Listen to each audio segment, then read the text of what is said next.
नमस्कार, मी सुप्रिया. तुम्हा सर्वांचे या स्वयंभू चॅनलमध्ये मनापासून स्वागत करते. आपल्या आधीच्या व्हिडिओजमध्ये आपण अवेअरनेस विषयी जाणून घेतलं, सकारात्मकतेविषयी जाणून घेतलं आणि आता या सगळ्या गोष्टींचा आपल्या आयुष्यात समावेश करण्यासाठीचं जे अतिशय उपयुक्त असं टेक्निक आहे आणि ते म्हणजे ध्यान करणं. याच विषयावरती आज आपण इथे या व्हिडिओमध्ये माहिती बघणार आहोत.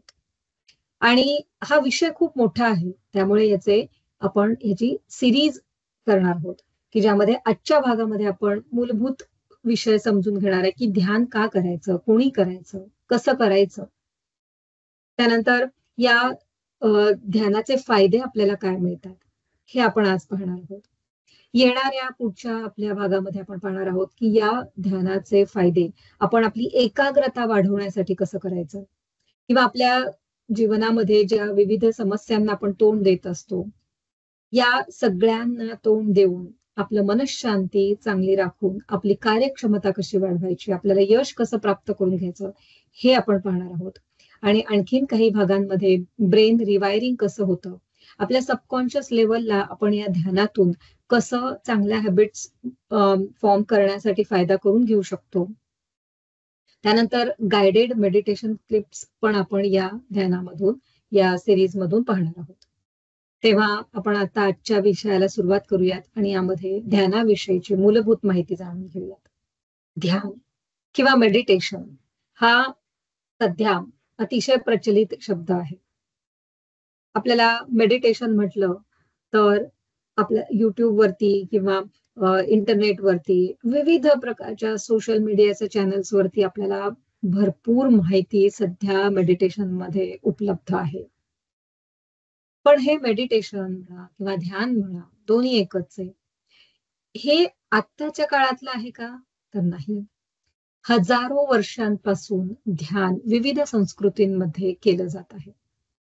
आपल्या ऋषी मुनींनी सुद्धा ही ध्यानाची पद्धती विकसित करून अनेक चांगल्या गोष्टी त्या काळामध्ये निर्माण केलेल्या होत्या आणि तोच वारसा आपल्यापर्यंत पोहोचलेला आहे. आणि अशा प्रकारे एक विकसित आयुष्य कसं जगायचं, विकसित समाज कसा निर्माण करायचा, हे कार्य आपल्या ऋषी मुनींनी या ध्यानाद्वारे केलेलं होतं. आता आजच्या या विषयामध्ये ध्यानाला जाणून घेताना आपण बघूयात की ध्यान म्हणजे काय, त्यानंतर ध्यानाचे फायदे काय आहेत आणि ध्यान कसं करायचं, हे 3 महत्वाचे विषय थोडक्यामध्ये आजच्या या व्हिडिओमधून आपण पाहूयात. तत्पूर्वी एक अतिशय सुंदर कोट की जो आपल्याला सांगतो की मेडिटेशन म्हणजे काय आणि प्रेयर म्हणजे काय. The prayer is when you talk to God and meditation is when you listen to God. आता जेव्हा आपल्याला एखादी गोष्ट ऐकायची असते त्यावेळेला आपल्याला कसं असायला लागतं, तर आपल्याला आधी शांत व्हावं लागतं, लक्ष द्यावं लागतं आणि मगच आपल्याला समोरचं काय म्हणतोय ते कळू शकतं. म्हणजे आपल्याला आपले लिसनिंग स्किल्स डेव्हलप करायला लागतात. मग आता आपल्याला मेडिटेशन मध्ये काय करायचंय, तर आपल्याला डोळे मिटून अंतर्मुख व्हायचंय आणि आपलं मन आपल्याला काय सांगतंय किंवा आपल्या आतला आवाज, आपले इंट्युशन आपण त्याला म्हणू शकतो, की ते आपल्याला काय गाईड करतंय ते आपल्याला इथे ऐकायचं. आपल्यामध्ये शक्ती आहे, सिद्धी आहेत, आपण स्वयंभू आहोत, पण हे सगळं आपल्याला जागृत करावं लागतं. जसं की एखादं सॉफ्टवेअर असतं, त्याच्यामध्ये फीचर्स असतात, पण त्यांना जोपर्यंत त्यांचं ऍक्टिव्हेशन होत नाही तोपर्यंत त्यांचा वापर आपल्याला करता येत नाही. तसंच आपल्या आतमध्ये सुद्धा अनेक सिद्धी आहेत, ऊर्जा आहे, पण आधी आपल्याला त्याचं ऍक्टिव्हेशन करायला लागतं आणि ते ऍक्टिव्हेशन काही बाह्य गोष्टींनी होत नाही. तर जेव्हा आपण ध्यानात जातो त्यावेळेला या सगळ्या आपल्या आतल्या शक्ती, सिद्धी जागृत व्हायला लागतात.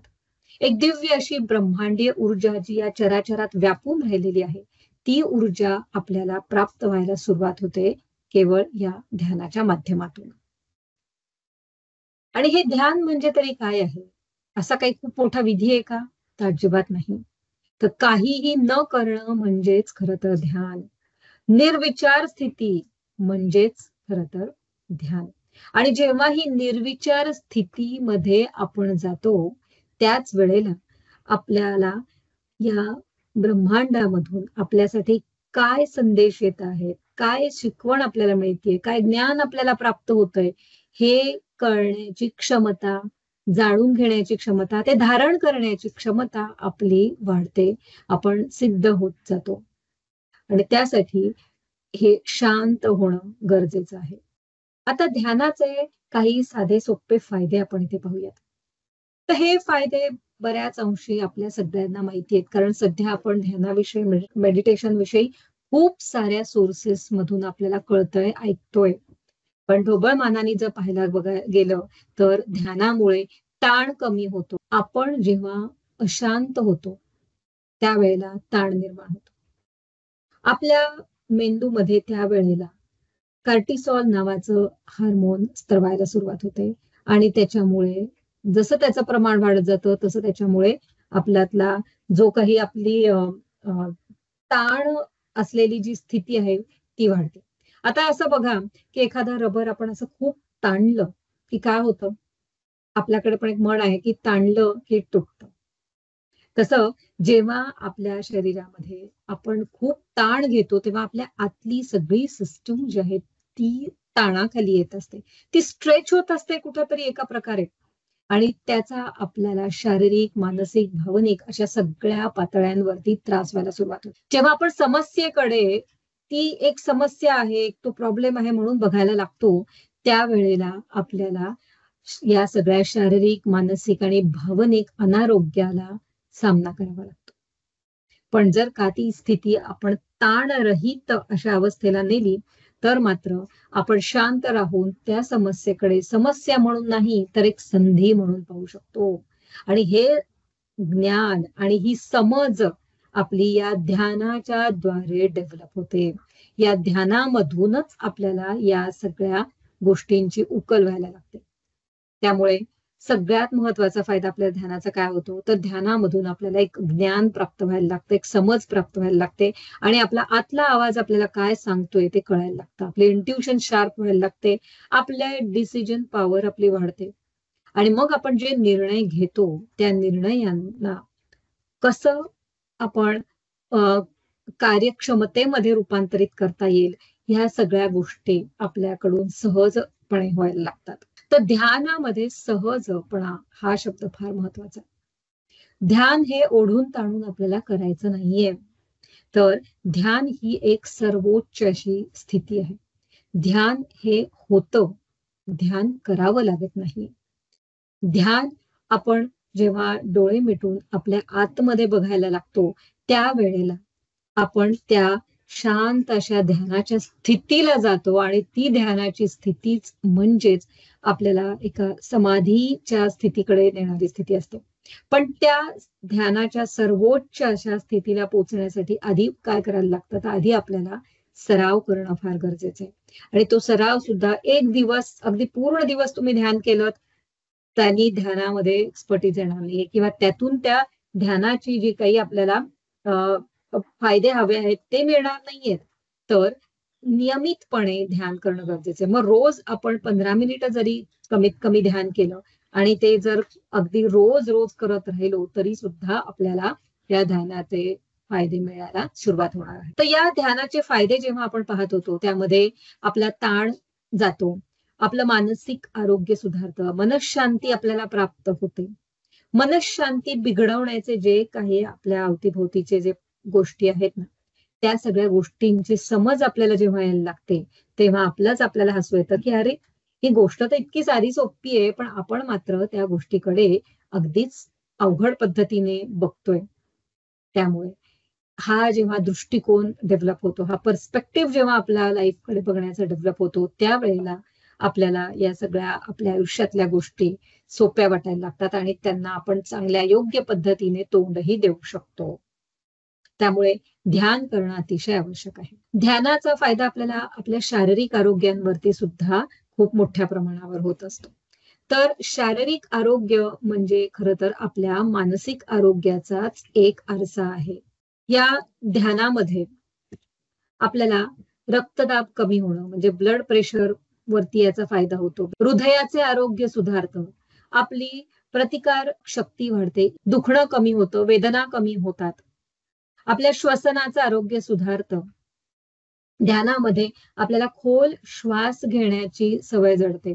आपल्या श्वासावरती आपलं नियंत्रण यायला लागतं आणि त्याच्यामुळे काय होतं, की आपल्या फुफ्फुसांची कार्यक्षमता सुधारते. तर श्वसनाशी संबंधित, हृदयाशी संबंधित, रक्तप्रवाहाच्या संबंधित असे जे काही व्याधी आहेत त्या सगळ्यांवरती आपल्याला या ध्यानातून इलाज सापडायला लागतो आणि आपलं शरीर ऑटोमॅटिकली त्या ध्यानातून जी ऊर्जा आपण ग्रहण करतो त्याच्यामुळे आपलं शरीराचं अंतर्गत हिलिंग व्हायला सुरुवात होते.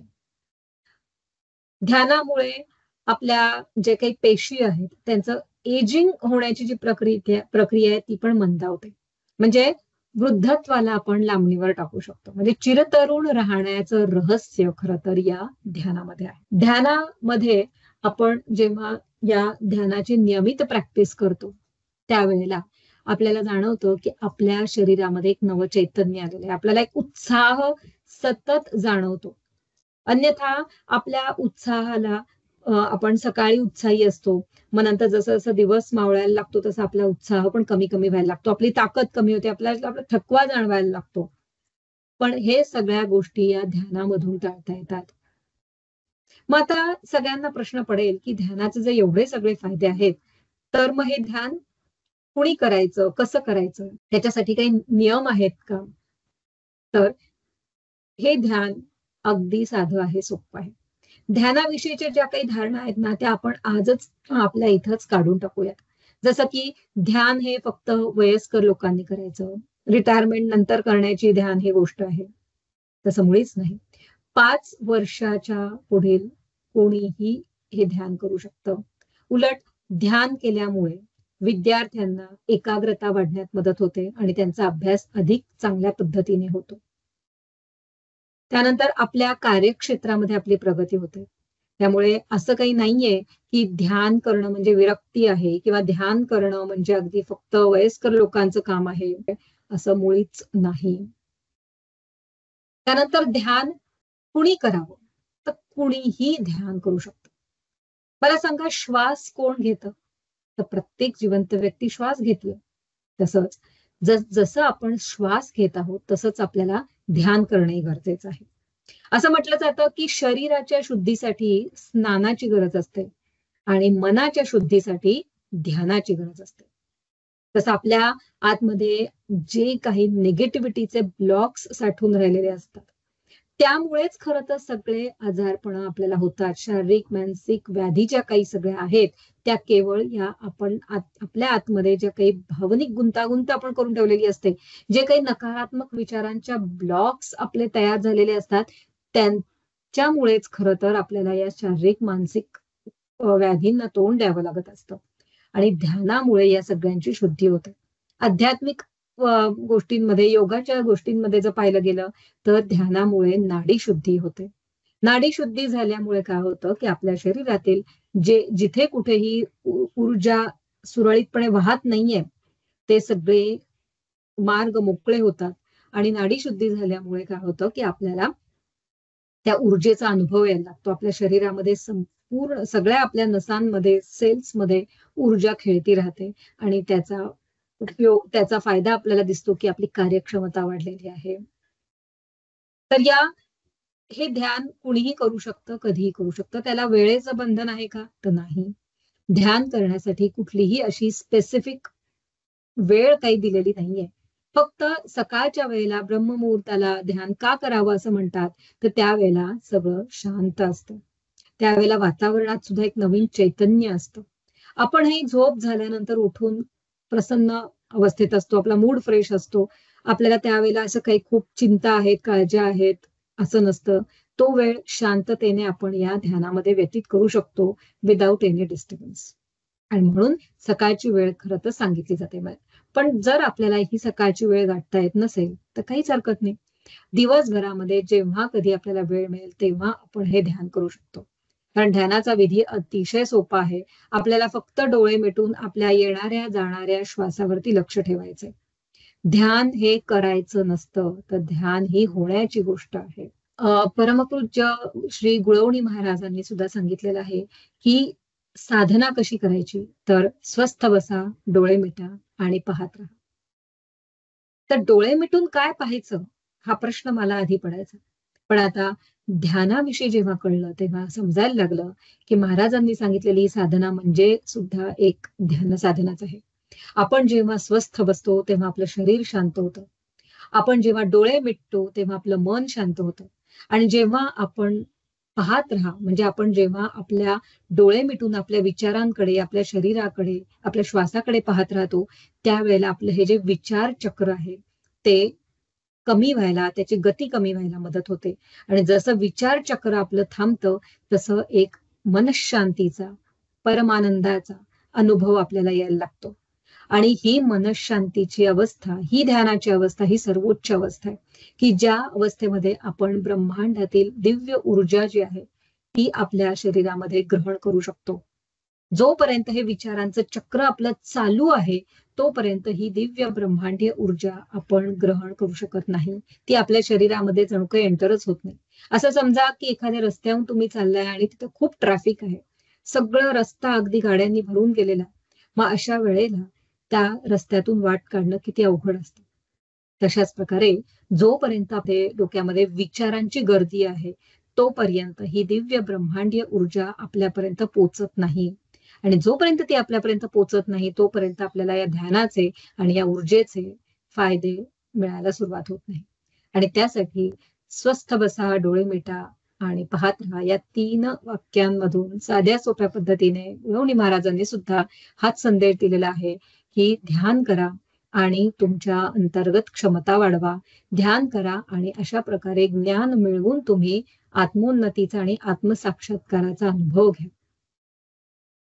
पुढे जाऊन जेव्हा ध्यानाविषयी आणखीन मला सुद्धा जेव्हा माहिती झाली त्यावेळेला ब्रह्मर्षी पितामह सुभाष पत्री सर यांच्याकडून जे आनापानसती ध्यानाची माहिती मिळाली ती म्हणजे तर ध्यानाला अतिशय साधे सोपे पद्धतीने अंगीकारण्याची एक किल्लीच आहे. एक गुरु किल्लीच त्यांनी आपल्या हातामध्ये जणू काही ठेवली आहे की ज्याचा वापर करून आपण यशाचा, आनंदाचा, आध्यात्मिक ज्ञानाचा खजिना उघडू शकतो. पत्री सरांनी काय सांगितलंय की आनापानसती ध्यान करा की ज्याच्यामध्ये डोळे मिटा आणि तुमच्या येणाऱ्या जाणाऱ्या श्वासावरती लक्ष ठेवा. आणि या ध्यानाला कसं बसायचं तर तुम्ही सुखासनात बसा, मांडी घालून बसा. शक्य नसेल तर सोफ्यावर बसा, खुर्चीवर बसा, पायाची अडी घाला आणि दोन्ही आपली ही जी हाताची बोटं आहेत ती या प्रकारे एकमेकांमध्ये गुंफा आणि या प्रकारे डोळे मिटून आपण शांतपणे ध्यानाला बसू शकतो. तर हे झालं ध्यानाचं आसन आपण म्हणू शकतो किंवा ही ध्यानाची विधी झाली. तर याच्यामुळे काय होतं तर आपलं एक प्रकारे सर्कल कंप्लीट होतं. आपण लॉक केलेलं आहे, आपले डोळे मिटलेले आहेत, आपण हात एकमेकांमध्ये गुंफलेले आहेत, मांडी घातली, सुखासनात बसलं की आपले पाय आपण लॉक केलेले आहेत किंवा सोफ्यावर खुर्चीवर बसल्यावरती पायाची जाडी घालून बसलं तर आपण पाय लॉक केलेले आहेत. आणि या सगळ्यामध्ये काय होतं की जेव्हा ती ब्रह्मांडीय ऊर्जा आपल्या सहस्त्रार चक्रातून आपल्या शरीरामध्ये प्रवेश करते त्यावेळेला ती ऊर्जा आपण अधिकाधिक पद्धतीने ग्रहण करायला लागतो आणि ती ऊर्जा ग्रहण करण्याची आपली क्षमता वाढते आणि ती ऊर्जा आपल्या शरीरातून बाहेर न जाता आपण ती आपल्यामध्येच सामावून घेतो. आणि म्हणून हे ध्यानासाठीच बसण्याची पद्धती इथं पत्री सरांनी सांगितलेली आहे. ध्यानासाठीच्या अनेक पद्धती तुम्ही पाहिल्या असतील. कुणी ज्ञान मुद्रा करायला सांगतं किंवा कुणी हात असे उघडे ठेवून ध्यान करायला सांगतं. अनेक पद्धती आहेत. पण या सगळ्या पद्धतींमध्ये महत्वाचं काय आहे तर डोळे मिटणं आणि आपल्या श्वासावरती लक्ष ठेवून आपल्या आतमध्ये काय चाललेलं आहे ते साक्षी भावनेने पाहणं, आपल्या विचारांना शांत करणं, निर्विचार स्थितीला जाणं. जेव्हा निर्विचार स्थितीला आपण जातो ती अवस्था म्हणजे आपली ध्यानावस्था आहे. आणि त्या ध्यानावस्थेमध्ये आपल्याला शारीरिक, मानसिक, भावनिक आरोग्याची प्राप्ती व्हायला सुरुवात होते. आता जेव्हा आपण हे आनापानसती ध्यान म्हणतो तर त्याचा आपल्याला कसा उपयोग होतो तर या आनापानसती ध्यानामध्ये आपण डोळे मिटून फक्त श्वासावरती लक्ष देत असतो. श्वास तर आपला सतत चालू आहे, 24 तास आपला श्वास चालू आहे. पण आपण इतर वेळेला त्या श्वासाकडे लक्ष देत नाही. श्वास घेण्याची प्रक्रिया ही आपल्या शरीरामार्फत सहजतेने चालू असते. ऑटोमॅटिक मोडवरती आपलं हे श्वासन होत असतं. पण आता ध्यानामध्ये आपण काय करतोय, तर आपण डोळे मिटून या श्वासाला ऑब्झर्व्ह करतो. आपला श्वास कसा चाललाय. एक इथं महत्वाची गोष्ट लक्षात घेण्यासारखी आहे बघा, की आपला श्वास ही आपली मनस्थिती दर्शवत असतो. लक्षात घ्या, की जेव्हा आपण खूप रागावलेलो असतो, संतापलेलो असतो, त्यावेळेला आपला श्वास जलद गतीने चालतो. असं कधीही होत नाही, की आपला श्वास अगदी संथ चालू आहे आणि आपण मात्र कुणाशी तरी भांडतोय, कुणावर तरी आपण चिडलोय. असं कधीच होत नाही, कारण या दोन्हीही दोन विरुद्ध स्थिती आहेत. श्वास जेव्हा शांत असतो, मंद गतीने जेव्हा चालू असतो, एका लयीत शांततेने चालू असतो, त्यावेळेला आपलं मन शांत असतं. पण हाच श्वास जेव्हा जलद जलद गतीने चालू असतो, त्यावेळेला मात्र आपल्यामध्ये चलबिचल चालू असते. आपण अस्थिर असतो. मग त्या अस्थिरतेचं कारण म्हणजे आपला संताप असेल, क्रोध असेल किंवा आपल्या मनाविरुद्ध काहीतरी घडलेलं आहे आणि म्हणून आपण आतल्या आत चिडतोय, कुडतोय किंवा कुठलं टेन्शन आलंय, खूप ताण आलाय, खूप भीती वाटतेय. या सगळ्या गोष्टींमध्ये आपला श्वास लगेच बदलतो. श्वासाची लय बदलते, गती बदलते. त्यामुळे सोपी गोष्ट करण्याजोगी काय आहे, जरी आपल्याला ध्यान एखाद्या वेळेला करायला नसेल जमणार, तरी ज्या वेळेला आपण खूप रागात असू किंवा एखाद्या नकारात्मक भावनेच्या आहारी आपण जेव्हा गेलो असू, जसं की राग आहे, भीती आहे, चिंता आहे, दडपण आहे,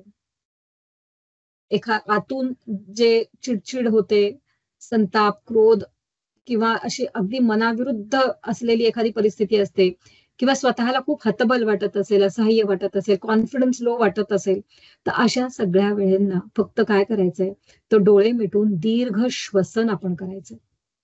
दीर्घ श्वसन केल्यामुळे लगेचच आपण त्या स्थितीतून नकारात्मकतेच्या बाहेर पडायला मदत होते. हे सुद्धा श्वासाचं तंत्र आपण आपल्या रोजच्या जीवनात सहजतेने वापरू शकतो आणि लगेच आपला मूड चेंज होऊ शकतो. त्यामुळे मूड चेंज करण्याचा हा एक अतिशय सुंदर प्रकार आहे.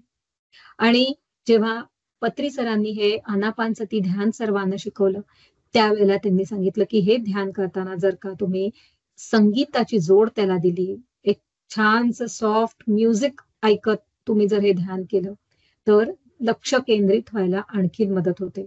निर्विचार स्थितीमध्ये जायला आपल्याला आणखीन मदत होते. ध्यानाचा फायदा आणखीन वाढतो. म्हणजे जे आपण नुसतं डोळे मिटून बसून ध्यान करतोय, तेच ध्यान जर आपण संगीताच्या साहाय्याने केलं, एखादं छान असं जेव्हा म्युझिक आपण ऐकतो आणि मन शांत करतो आणि त्या जोडीला ध्यान करून श्वासावर लक्ष केंद्रित करतो, त्यावेळेला ध्यानाचा फायदा आणखीन तिप्पट होऊन आपल्याला प्राप्त व्हायला लागतो.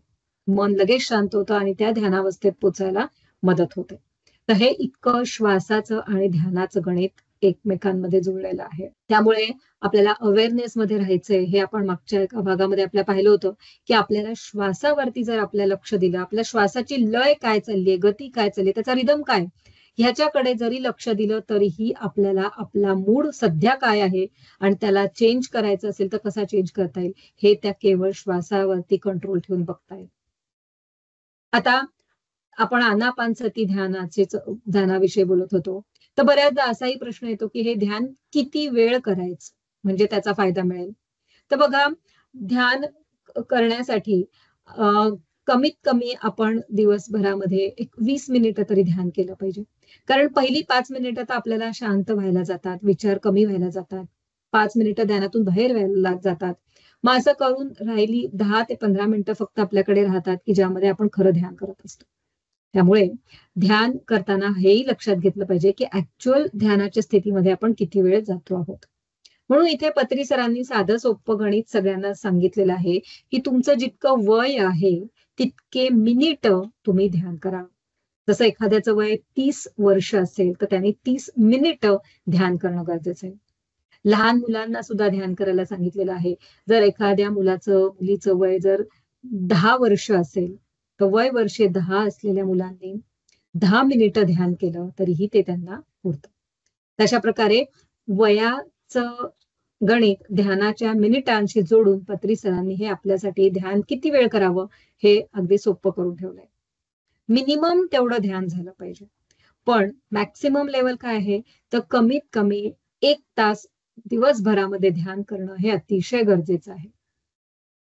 पण 1 तासाच्या वर जेव्हा तुम्ही ध्यान रोज करायला लागता, जसं की रोज 1 तास, 2 तास, 3 तास असं जर ध्यान करत असू आपण, तर मग मात्र त्या ध्यानाचे अतिशय चमत्कारिक, अद्भुत असे फायदे आपल्याला मिळायला सुरुवात व्हायला लागते.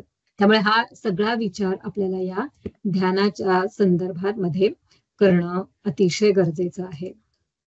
आता इथे आपण पाहूयात, की या ध्यानामध्ये आपण शारीरिक आरोग्याचे फायदे प्राप्त करून घेऊ शकतो, मानसिक आरोग्याचे फायदे प्राप्त करून घेऊ शकतो. तर मग आता हे ध्यान कसं करायचं? तर हे एकदा आपण परत याचं हे बघूयात, की हाताची बोटे एकमेकांमध्ये गुंफायची आहेत, हात मांडीवर ठेवायचे, सुखासनात बसायचंय. जमिनीवर, खुर्चीवर कुठेही बसलं तरी चालतं. अगदी आपल्याला एखादं आसनच घेतलं पाहिजे, शुचिर्भूत झालं पाहिजे, असे काहीही नियम याच्यासाठी नाहीये. कारण इथे आपल्या मनाची उपस्थिती असणं गरजेचं आहे. आपला श्वास तर सतत चालू असतो, त्यामुळे श्वासावरती लक्ष ठेवून हे ध्यान करतो आहोत. त्यानंतर कुठलाही याच्यामध्ये मंत्र किंवा व्हिज्युअलायझेशन नाहीये. बऱ्याचदा असं होतं, की आपण ध्यान म्हणजे आपण डोळे मिटून काही चॅन्टिंग करायला लागतो, मंत्र म्हणायला लागतो किंवा एखादं व्हिज्युअलायझेशन करायला लागतो. पण या सगळ्यामध्ये काय होतं, आपलं मन ऍक्टिव्ह राहतं आणि म्हणून आपल्याला इथे असं सांगितलं गेलंय पत्री सरांकडून, की कुठलाही मंत्र म्हणू नका, व्हिज्युअलायझेशन करू नका. तुम्ही फक्त शांत बसा आणि तुमच्या विचारांकडे साक्षी भावनेने बघा.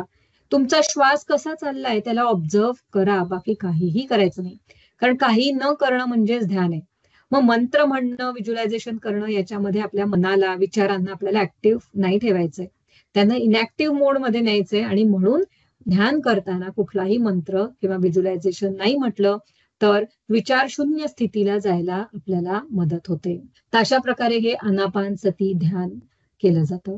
तर आता आपण एक 5 मिनिटाचं ध्यान या आनापानसती ध्यान करूयात, की ज्यामध्ये आपल्याला कसं शांत होता येईल आणि या ध्यानाची अनुभूती आपल्याला कशी घेता येईल ते पाहूयात. तर यासाठी तुम्ही जिथे कुठे बसलेला असाल तिथे सुखासनात बसा, खुर्चीवर, सोफ्यावर कुठेही बसलं तरी चालेल. हाताची बोटे एकमेकांमध्ये गुंफा आणि डोळे मिटून घ्या. डोळे मिटून घेतल्यानंतर आपल्या श्वासावरती लक्ष द्यायचं आहे. आपला श्वास कसा चालू आहे? संथ गतीने चालू आहे का जलद गतीने चालू आहे? हे आपल्याला इथे पाहायचं आहे. शांतपणे आपल्याला आपल्या विचारांकडे लक्ष द्यायचंय. आपला श्वास कसा चालू आहे, कुठल्या लयीमध्ये चालू आहे, हे आपल्याला फक्त ऑब्झर्व्ह करायचं आहे.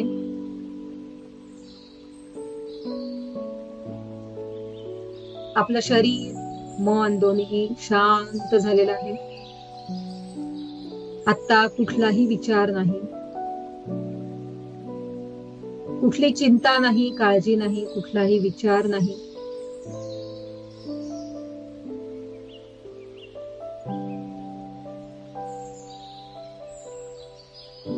शांततेने आपण फक्त आपल्या श्वासावरती लक्ष ठेवून आहोत. मनात विचार येणार, विचार येताच क्षणी आपल्याला त्यावरती कुठल्याही रेझिस्टन्स द्यायचा नाहीये किंवा विचारांना नको म्हणायचं नाहीये. तर जो विचार येईल त्याला फक्त साक्षी भावनेने आपल्याला पाहायचं आहे.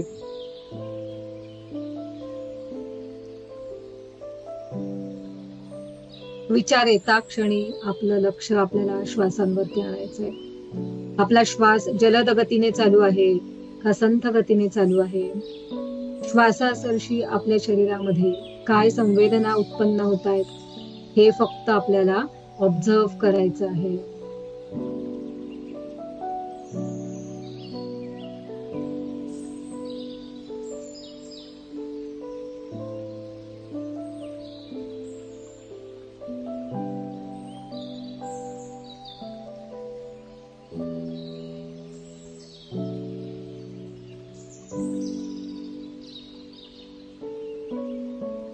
आपलं शरीर, आपलं मन पूर्णपणे शांत झालेलं आहे.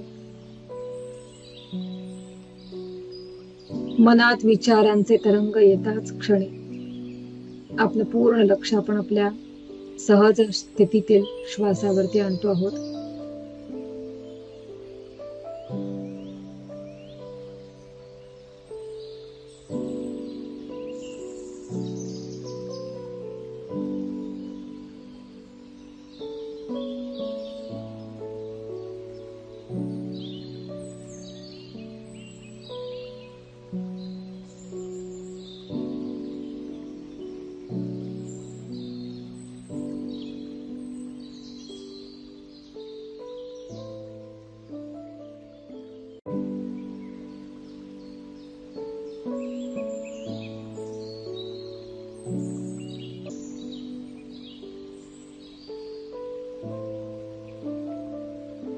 आणि आता आपण ध्यानातून बाहेर येण्याची तयारी करणार आहोत.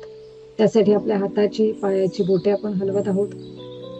आजूबाजूला जे आवाज येत आहेत त्यांना सतर्कतेने जाणून घेण्याचा प्रयत्न करत आहोत.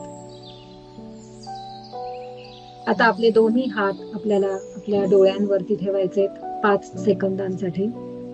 5, 4, 3, 2, 1 आणि 0.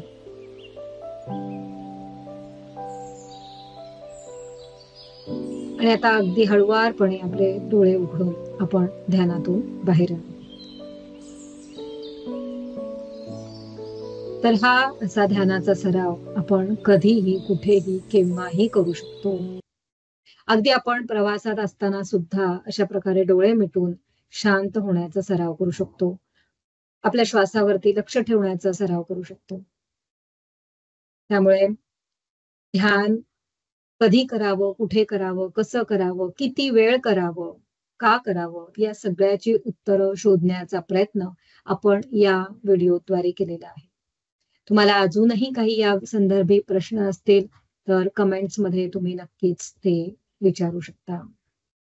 पुढील भागांची माहिती मिळण्यासाठी सबस्क्राईब करा. म्हणजे आपल्याला पुढील भागांची नोटिफिकेशन मिळतील आणि येणाऱ्या भागांमध्ये ध्यानाविषयी आणखीन अधिक आपण जाणून घेऊयात आणि ध्यान करून आपलं आयुष्य समृद्ध बनवूया. धन्यवाद. Thank you so much.